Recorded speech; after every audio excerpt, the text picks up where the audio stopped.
All right, so I've just submitted my final dissertation. So officially, I'm halfway through medical school. Now that sounds absolutely crazy to say, but it's been 3 years. I've still got 3 years left, but I thought this would be a good video to just sit, have a chat, and just talk about different things that I've learned throughout my journey over the past 3 years. So the format of this video is very, very simple. I'm going to think of 10 questions that I would have asked myself or some medical student who's halfway through their journey if I was about to start medical school. I'm going to answer those 10 questions completely unscripted, just from the heart, and we'll see how it goes. All right, so let's start with number one. How difficult is med school? Okay, so I'm going to be real. Obviously, med school is hard. Getting into med school is really, really hard. Once you're at med school though, I think the workload is different to what you'd expect for when you're trying to get into medical school. When you try to get into medical school, you're competing against the entire country or potentially the entire world to get a spot. So you have to bring your absolute A game. When it comes to medical school itself, it's not like that. I don't think there's as much competition at medical school as there is when you're trying to get into medical school. So here it's all about how well can you do for yourself and can you get just sufficient to pass the year. So at least for our medical school at UCL, it's just a pass-fail system. So as long as you get just above the pass mark, you're good, you're through to the next year. Obviously, if you're aiming for like merits and distinctions, it's a bit different, but most people just want to pass. Hard work, but it's a very different type of hard work and probably a lot less pressure and less stress than when you're trying to get into medical school in the first place. All right, so question 2 is very simple. What surprised you most when you got to med school? So I don't know if I should have been surprised by this because I feel like it's kind of obvious now, but when I got in, I was so used to having a specification and past papers, like knowing this is what the exam is going to be like, and this is the exact types of questions that have come up before. And when you get to med school, it's completely different. You just get loads of lectures on a bunch of different topics like histology, which is kind of looking at things under a microscope, or anatomy, which is where things are in the body. And you have to understand all of these different topics as separate topics, kind of integrate them together for any clinical scenarios, and then hope that the stuff that you've actually studied comes up in the exam. Now, of course, there's different strategies in every medical school. You can get people in the older years to help you to actually learn the content. But I found it so surprising that there's no concrete written rules as to what's going to come up in the exam. All right, question 3 I get asked all the time, which is, do you have a life outside of med? Now, as a very simple answer, yeah, 100%. You have a life outside of med. Everyone I know has a life outside of med. It's quite simple to have one simply because firstly, you get more control of your time. You're not at school, you're in 9 to 5 basically every day or 9 to 3 every single day. But with med, some days you might not be in all day. You might only have one lecture or like one tutorial. So you have the rest of the day to kind of do what you want, either to enjoy in the morning and then work a bit in the evening, or get all your work done earlier in the day so that you can sort of relax or do whatever you want, sports, music, in the evenings. So firstly, work-life balance on that front, 100%. Secondly, because you're all sort of together and you're doing things together, either studying together or figuring out what the hell you're meant to actually study together, it sort of becomes a social environment in itself where you're all working together and just like messing around while you're actually preparing for your exams or while you're preparing to study. So overall, one aspect is definitely having that work-life balance and doing things outside of med. And secondly, the social interaction stuff. You'll see your friends outside of med, but even your med friends, well, my best friends are all medics, but we all enjoy just spending time together, even if it is when we revise. Number 4, is there a toxic culture in medical school?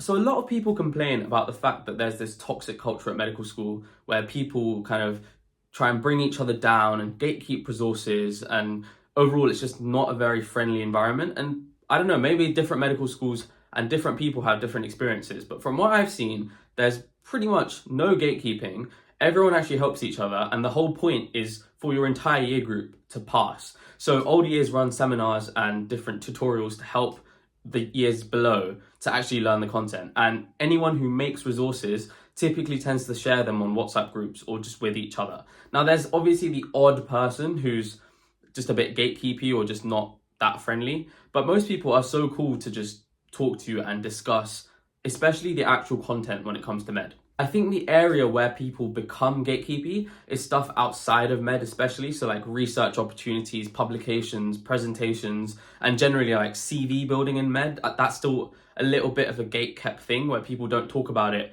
until you hit third year and you're like, oh, you guys have got publications like how did you get into this? And it's not talked about sufficiently at med school. But when it actually comes to passing exams and helping each other with that sort of stuff, I don't really see much toxicity, but maybe I'm confined to a bubble where everyone's quite friendly. All right, number 5, very interesting question. What does your daily routine look like? Now, as I said before, my day-to-day routine varies depending on the day, and also it depends on what year I'm in. So in first year, it was very chill, loads of socializing, just meeting people, going to different comms and just chilling. In second year, it was a lot of like, do the lectures, listen to the stuff, watch them again, lock in with your friends in the library, get food, but more locked in. And then third year has been, again, quite chill, but this time instead of socializing stuff, it's more sort of explore what you enjoy and do things like, I like climbing, so I started climbing this year, or doing more content stuff. So it honestly depends on what year of med school you're in and what season of the year you're in, where you might have more exams or less exams. But a typical day when I was actually doing med in the first 2 years, actually doing preclinical studies,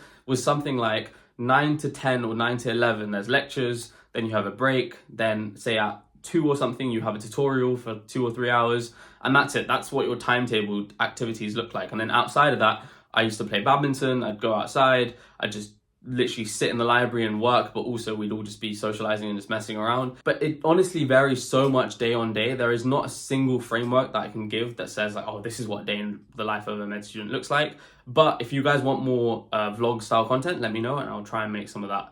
So shameless, cheeky plug there. Number 6, how do I revise at medical school? Now, first thing to note is everyone revises at medical school very, very differently. And I feel like this entire video is literally just gonna be, oh, it depends. So I'll try and be as specific as possible. So personally for me, what I enjoy doing and the way I learn best is to actually understand every principle to its bare bones. So if it's something simple like biomechanics and joint anatomy, which is what I've been doing all year this year, it's really about, okay, what is this bone shaped like? Therefore, what movement does it do?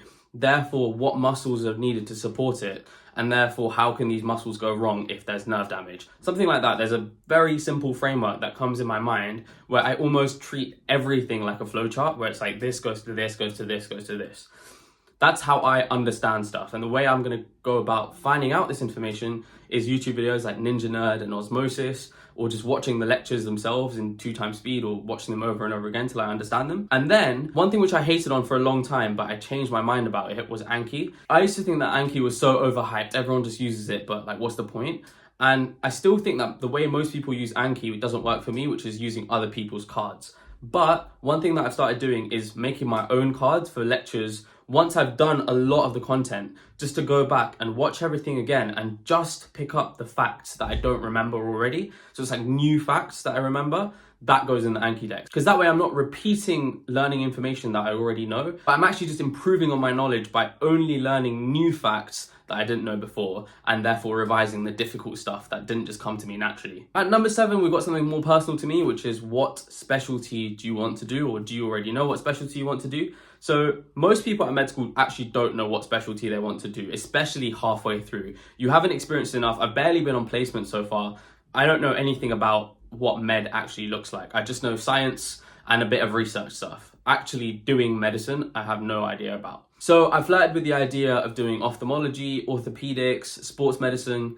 There's just different things that I've tried because I've shadowed doctors that do those things, or I've spoken to doctors or done projects in those areas, but I'm not 100% sure yet on any of those specialties. I'm not even sure about medicine or surgery yet, and that's something that a lot of people have an answer to usually halfway through medicine. But I think only time will tell, so the best thing to do is just to dive headfirst into every opportunity that comes. So from next year when we start placement and rotations, just to learn everything I can, and then from there, making more of a decision. But at the moment, definitely sports medicine, orthopedics has appealed to me, especially after this intercalated year. Now we're on to the final 3. So with number 8, we've got, how do I stay motivated at medical school? And now especially when I'm struggling from things like burnout or just procrastination. Now procrastination and burnout, everyone experiences those. That's so normal. And sometimes we all struggle with motivation because it is tough and it's a long journey that you have to go through medical school. But one thing that really keeps me going is the fact that I truly, genuinely enjoy it, and learning the content, as difficult as it may be, especially during exam season, and stressful it is because you're being tested on these things rather than just learning them for the sake of them, it is still so exciting to learn new information because I enjoy the science behind what's actually going on in the body. And then beyond that, looking at the bigger picture where it's like I can apply the information I'm learning to actual patients to actually help people and improve their quality of life and eventually save lives as well. All right, so number 9 is very simple. What is placement like? Now, as I mentioned before, I actually haven't been on official rotations through medical school. So for us at UCL, we have 3 years of preclinical, in which the third year is the intercalated degree. And then you have 3 years of clinical work where you're actually in hospitals, GP practices, rotating around and actually understanding the specialties. So what I can talk about is my small, like week-long placements that I've just self-organized and just felt what it's like to be a clinical medical student. So first of all, I absolutely loved it, and I think I'm really excited for fourth year where we actually get to apply the knowledge that we've learned in the first 2 years of med school and see patients and discuss things and really try and work out what's happening in a person who's actually sat in front of you. And what's super cool about it is you start to appreciate a more holistic view on the patient. So it's not just about this is the disease and this is the treatment. It's like, okay, what else is going wrong? How does this person feel? What kind of other factors might be influencing this person's medical state? There's just so much to learn and so much problem solving that goes on throughout that process, which is so exciting. But now, before I continue on that tangent, coming back to the question, what do you actually do on placement? So from my experience, what I was doing is being involved with the team by actually going to patients and taking histories, simply asking patients if I can do an examination on them to check their status. And then there's other elements to being part of the clinical team, which is just shadowing and being part of surgeries where you scrub in and either observe or get involved by, just something really simple like doing suction. But again, that's my experience from a very small, specific week-long placement, not proper med school rotations. All right, so finishing this video off with number 10, what is one piece of advice that I'd give to myself if I was starting medicine again? Okay, so I've actually had to think long and hard about this final question because I couldn't pinpoint a singular thing that I either would have done differently or that I regret. But I actually realized there is one simple thing that I could have done more of, and I will try and do more of from now on because it's actually come to mind and I truly believe that it would have made a difference, which is to document the journey more.